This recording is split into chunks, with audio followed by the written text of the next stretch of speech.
If you're still testing dropshipping products by running ads, then you're doing it wrong. Chances are you're wasting your money on ad spend testing products that were never going to be winners anyway. In this video, I'm going to show you how to find and validate winning products with actual data before you spend a single dollar on ads, so that you can bring products to market with an incredibly high success rate. Now, to do this, we'll be using the oldest trick in the book that everyone's forgotten about: supply and demand. If you want to be successful at dropshipping, then the easiest way to do it is by simply selling products that people are already looking for. And the best part is Google actually tells us for free what products people are actively searching for every single day. And I've used this exact method to go from 0 to 300k per month in just 8 months. My student Fabi went from 0 to 70k per month in 4 months, and Sasha went from 0 to $500,000 in just 4 months. So trust me when I say that this method actually works. And today I'm going to give you my winning dropshipping product formula, starting with my 4-step product validation method. Then I'm going to share an AI prompt with you that you can use to get 100 plus product ideas. And then lastly, a sneak peek at a tool that me and my team have created that automates the entire product validation process in approximately 27 seconds. Which, to be honest, I shouldn't really be sharing publicly, but I'm going to anyway because it's too good to keep hidden behind closed doors. So let's start by breaking down my winning dropshipping product formula so that you can just copy me. First things first, how do we define a winning product? Well, a winning product is one that passes my 4-step product validation method. Now, there are 4 key components, okay? The first one is search demand, and I'm going to expand on these in just a moment. The second is competition. The third is evergreen, and the fourth is profit potential. So first and foremost, search demand. So what do we mean by search demand? Well, if we're going to bring a product to market, we need to make sure that there are existing people actively searching for these products on Google. And to do this, we can use a free tool called Google Keyword Planner. So we're going to use this tool to determine how many people every single month are searching for a product that we intend on bringing to market. And what we're looking for is a monthly search demand of at least 1,000 searches per month. That would indicate to us that there is existing demand, and therefore we can consider bringing this product to market on the basis that there are people that are actively looking for it. Then we're going to look at competition. Now, similarly to search demand, we're going to determine the level of competition by using 2 tools. First, we're going to go to Google Shopping. We're going to type in the name of the product. We're going to look at the Google Shopping network, and we're going to see how many other people are actively advertising this product. This obviously gives us a good gauge and a good understanding of who we will essentially be competing against, but it's not super accurate. So to get a more accurate estimation on level of competition, the same way that we did with the search demand, we use a tool called Google Keyword Planner. Once again, we type in the name of the product. Now, Google Keyword Planner doesn't only tell us how many people are searching for the product, it also gives us an estimation as what we could expect to pay as an advertiser in terms of our cost per click. Now, what is cost per click? Well, on paid advertising platforms, Meta, TikTok, Google, you will be given a cost per click. This is your cost for generating a click on your ad. Now, Google is also known as PPC advertising, which means pay per click advertising. You essentially pay Google as an advertiser every time someone clicks on one of your ads. So it's important that we understand what our estimated cost per click could be if we were to bring this product to market. Now, how do we use this to determine competition? Well, you need to think of Google as an auction, okay? You are actively competing against all of the other advertisers on the Google network, trying to win qualified traffic. By qualified traffic, I mean people going to Google and searching for the products that you intend to sell. If they're already searching for the products that we intend on bringing to market, then that is classed as qualified traffic. Those are people that we want to actively bid on in the Google auction. But to determine whether or not a particular product has too much competition, what we're looking for is an estimated cost per click less than $2. Now let me explain. As Google is an auction, if there are lots of advertisers trying to acquire traffic for similar products, that's going to drive up the cost of advertising, which means you as an advertiser are going to pay more per click. So if there are particular products that have very, very high estimated cost per clicks, that would indicate to us that there are many different advertisers all bidding on the same traffic, which would suggest that the level of competition is quite high. But if we use Google Keyword Planner to identify products that have an estimated cost per click of less than $2, then that would indicate that competition is within a reasonable range, which means we can then bring that product to market without having to worry about too much competition, driving up the cost of advertising. Next, we run our product through the evergreen test. To do this, we use a tool called Google Trends. Once again, it's another free tool available by Google. You simply go to Google Trends, type in the name of the product, and Google will very kindly give you the past 5 years worth of data or more, and you can then see month over month, year over year, how the search demand on Google for that particular product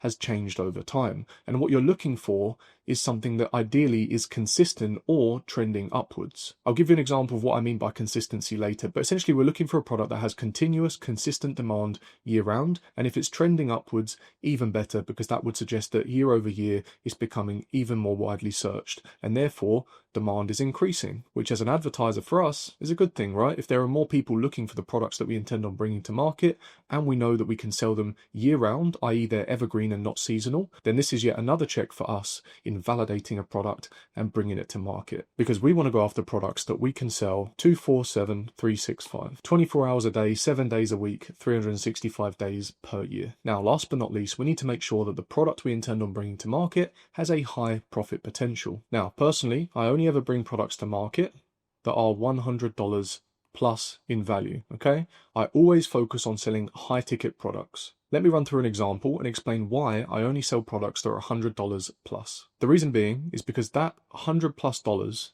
needs to cover your cost of goods sold. Your cost of goods sold is your product cost, your shipping cost, transaction fees, so essentially the fee that you have to pay the payment processor to accept the transaction from the customer, and of course your advertising spend. Now typically, as a rule of thumb, you want your product cost and shipping cost to be about 25% of your selling price, okay? Which would give you a 75% gross profit margin. Now that 75% that you have left over needs to cover your transaction fee, which is typically around about 3%, and also your advertising costs. So if we're selling a $100 product, a 75% gross profit margin would mean we have $75 to cover our advertising cost and that payment processor transaction fee. Now let's assume that you're advertising on Google and you're achieving a 4x return on advertising spend, which means for every dollar spent, your ads are generating you $4 in revenue, which isn't just some made up number. This is very feasible when running ads on Google.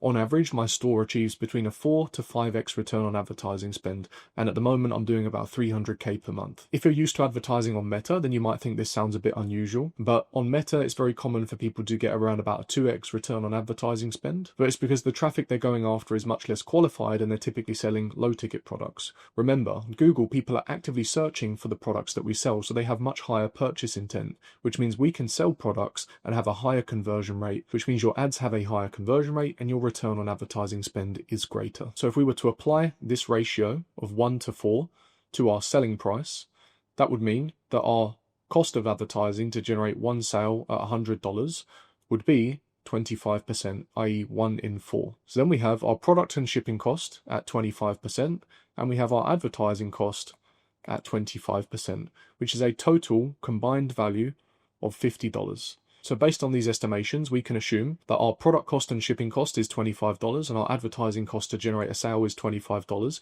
bringing our total cost to $50. Now, the only thing left that we need to deduct is our transaction fee, which is typically about 3%. So we need to take that off of our profit margin, which would bring our total cost to generate the sale would be $53, leaving us with the difference left over as profit, which in this example would be $47 in profit. Now I want you to keep in mind that on my dropshipping store and also many of the stores of my students, we sell $200, $300, $400, or even $500 products. I've got some students selling $600, $700 products. And this isn't unusual. I buy things online that are expensive, and as do most people, but we always set $100 as the minimum to make sure that we're selling products that have a high profit potential, so that after all of our costs and our cost of goods sold, we have a nice amount of profit left over. So to summarize, for a product to pass my 4-step product validation method, we need to make sure that it has existing monthly search demand greater than 1,000, that it has an estimated cost per click less than $2, that the product is evergreen and not seasonal, meaning we can sell it 24/7, 365, and the product selling price needs to be a minimum of $100 to ensure that we have a high profit potential. Now what I'm going to do is take this information, give it to you in a prompt format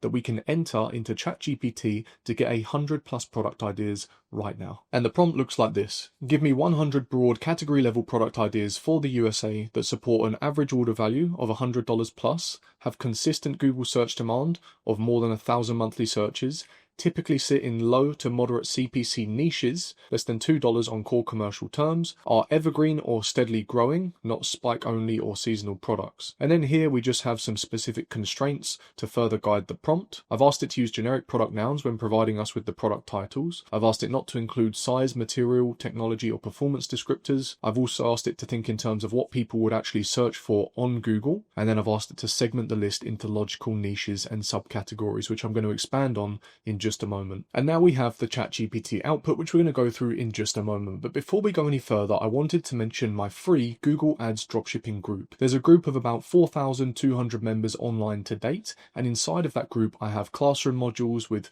pre-recorded content and resources that is completely free. So if you've enjoyed the information so far in this video, then you should consider joining my free Google Ads dropshipping group. I'll drop a link in the video description. You can check it out. It's completely free. So here we have the ChatGPT output. Now, it's important that I note that we're not going to rely on this information alone, okay? We're using ChatGPT to get product ideas, but we still need to validate the products using actual data. Now, you may be wondering why I asked Google to segment the information into logical niches and subcategories. Well, first of all, what is a niche? A niche is a category or subcategory of products. Now, you may have heard the saying, or maybe not, the riches are in the niches, and there's truth to that, right? The reason you want to build a niche-specific store is because it allows you to become an authority within that particular niche. Positioning yourself as an authority allows you to be the go-to person in that niche for your particular category or subcategory of products. It allows you to build a brand and demand a premium price point for the products that you sell. In my past 5.5 years of dropshipping, this has always been how I've found my greatest success, by building niche-specific stores. And it's the exact same thing that I recommend all of my students do as well. So I recommend that you do the same. So as we can see, ChatGPT has given us different products within different niches that we can now go and validate ourselves. Now, as I mentioned when going through my 4-step product validation method, there are a few different tools that we can use to validate this information. First, we get the name of the product, we go to Google Shopping, type it in and check what the average selling price is for the product that we intend on bringing to market. Then we type the name of the product into Google Keyword Planner. It tells us the estimated monthly searches and also the estimated level of competition. And then we do our final check by using Google Trends, typing in the name of the product, and it will show us data over the past 5 years or more, which we can then use to identify whether or not the product is evergreen and something that we should bring to market. Now, whilst that process is very effective and accurate, it can also be very time consuming. Imagine you want to do that for 5, 10, 50, or even 100 products. Now, I got pretty fed up of having to do this myself. So what me and my team did is we built a product validation tool called the Search Demand and CPC Validator. All we do is simply take product ideas, plug them into our tool, and in as little as 27 seconds on average, it provides us with search term data, CPC data, and also Google Trend data. And I'm going to show you how it works right now. So drum roll, please. I'm going to show you how we use the Search Demand and CPC Validator. Now, here's what it looks like. We're going to simply type in the passcode. As I mentioned, this is exclusively for members inside of my Google Ads Ecom Academy, so I can't share that with you, but I've got to show you what this output looks like, guys. I'm going to plug in my email. It then asks the market. So for now, we're just going to put the United States. It then asks for 5 seed products. Now, what do we mean by seed product? Remember that I said to you earlier, the riches are in the niches, and what we want to do is build a niche specific store. Now, where I see most people struggle with dropshipping is product research. They're not sure what products to bring to market, or they do bring products to market and they build a general store. They have no authority, no brand IP, and ultimately people don't trust them. So what this tool does is you give it 5 individual product ideas from different niches, and what it will do is go out and validate these 5 seed products. But at the same time, for each seed product, it's going to give you 4 additional alternative products that you could potentially bring to market that pass the 4-step product validation method and sell in addition to the core seed product. If this is sounding a little bit confusing, don't worry, I'm going to show you right now and we'll explain in more detail, but I don't think you guys yet realize how powerful this is. So let me show you. We're going to pick 5 products, each within a different niche. So let's go with air purifier, we'll go with a sleep mask, massage gun, walking pad, and robot vacuum. Now we're simply going to click generate. It takes on average about 27 seconds. So let me leave it running for a moment and then we'll check back in a second. And there we go. CSV is ready. I mean, I didn't set a timer or anything, but that probably took about 20 seconds. Now, what we're going to do is simply click download CSV. We're going to open with Google Sheets, and then we just need to do a little bit of formatting. So all we do is select all the cells, right click, resize rows, specify row height 21. Then what we're going to do is set up a filter. We want to filter by search volume and remove anything that has search volume less than 1000, because remember, we only want to bring products to market that have at least 1,000 monthly searches. So we're simply going to hide anything that doesn't qualify. Then we're going to do the same with CPC. Remember, we only want products that have maximum of a $2 CPC. So we're going to do the same. We're going to simply hide these products. Now, what we're left with are products that have at least 1,000 searches a month, products that have a CPC, an estimated cost per click, of less than $2, and in column F we have the Google Trends data that shows us month over month how many people are searching for this exact search term. Now I'm going to simply change it back to format it in order of the seed product. So now we can see the information formatted by the seed product. So we typed in air purifier, massage gun, robot vacuum, sleep mask, and walking pad. Then what we have in column B is products that the search demand and CPC validator has recommended that are similar to the seed product that we put in, essentially products that fit within the same niche that we could also bring to market. So we can see the input product was air purifier, and these products that it's given us are similar, but it doesn't stop there. If we go to column C, we can see the search term relevant for this particular product, the average monthly searches, and also the estimated cost per click. So this is actual data of people actively searching on Google, and we've got all of this in less than 27 seconds. Now, I don't know about you, but I think this is pretty crazy. Now, I want to emphasize how groundbreaking this actually is. I've been dropshipping for 5.5 years, right? And most people I talk to are still just pulling up Meta ad library or TikTok ad library, and that is where their product research starts and ends, by simply just scrolling through, trying to find what other people are doing and simply ripping their products. But this is so innovative. Like, we're literally backing everything up by actual data. The 4-step product validation is what I and my students have been using successfully for years to build dropshipping businesses, but it was still very manual. Now we're getting all of this data back and formatted in a sheet in less than 27 seconds. To show you this actually works in principle when validating products, we rolled it out to our students as a beta test inside of the Google Ads Ecom Academy a little under 1 month ago. You can see here I put a post, Google Ads Ecom Academy meets AI Accelerator.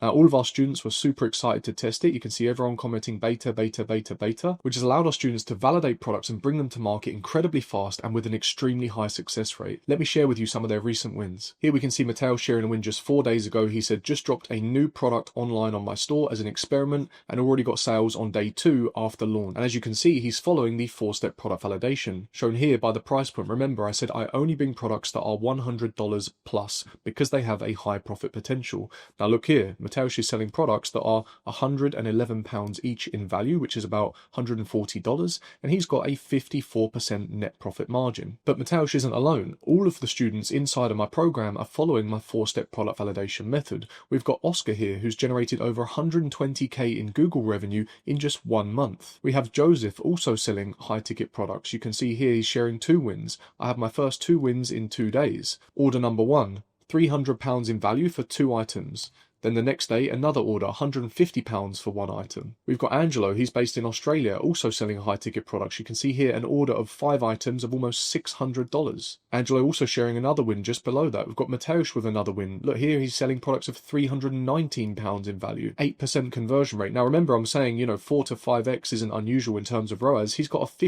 close to a 50x ROAS, Very little spend here to generate this sale. Who else have we got? We've got Mike, also selling high ticket products. He's sharing a win here from inside of his dashboard, $170 on ads, $770 in sales at a 4.5x ROAS. Like I said, guys, this is not uncommon with Google Ads dropshipping. Then we've got Matt here on a spree, just sharing win after win after win. We can see product value £300, £436, £508. And this is exactly what's possible when you can simply type in the name of a product in our search demand and CPC validator, get back tons of products immediately that are validated that you can bring to market with an incredibly high success rate. And you're seeing it here. This is what all of our students are doing. Who else have we got? Yashvardhan, he's based in India, he's crushing it. Alexander, based in Estonia, he's selling products for €500 each at a 10x ROAS. Like I'm telling you guys, this is not uncommon. We've got Inder as well, based in Australia, he's crushing it. We've got Mitch in the UK, he was sharing his first sale. And as you can see, the wins go on and on. We've got Patrick based in Estonia. He's selling £147 products. What margins has he got on there? 70% profit margins. We've got Dan. He's based in Australia. He's selling $350 products. products. As you can see, guys, these results are not uncommon and they go on and on. When students join my program, they get a complete A to Z on how to build a successful Google Ads dropshipping store. Now, on average, my students are going from complete beginner to generating their first sale in as little as 4 weeks. That's doing the product research, building the store, sourcing the products, setting up the Google Ads, and generating their first sale in as little as 4 weeks. Now, with the search demand and CPC validator, I expect to take that 4-week time frame to about 2 weeks. And then we're doing even more things inside of the program, rolling out more AI tools and more automation to get people to their first sale even quicker. We already have the blueprint, we already have the student testimonials, the case studies, and the results to back it up. Now it's about speed, because speed is important. Remember, money moves fast and you have to be moving fast to attract the money. So that's my goal, to get all of my students moving incredibly quickly and allow them to make as much money as quick as possible by building a branded, niche-specific Google Ads dropshipping store. So if you want to learn more about my mentorship program, if you want access to the same blueprint that all of these students have followed to generate these results, and you want access to these AI tools that we're rolling out, then see the link in the video description for more information. That is all for this video. I hope you found it useful. If you did, don't forget to smash that like button, hit subscribe, and drop a comment. I really appreciate it, and I wish you all the best in building a successful dropshipping business in 2026. That's all for today's video, and I'll see you in the next one.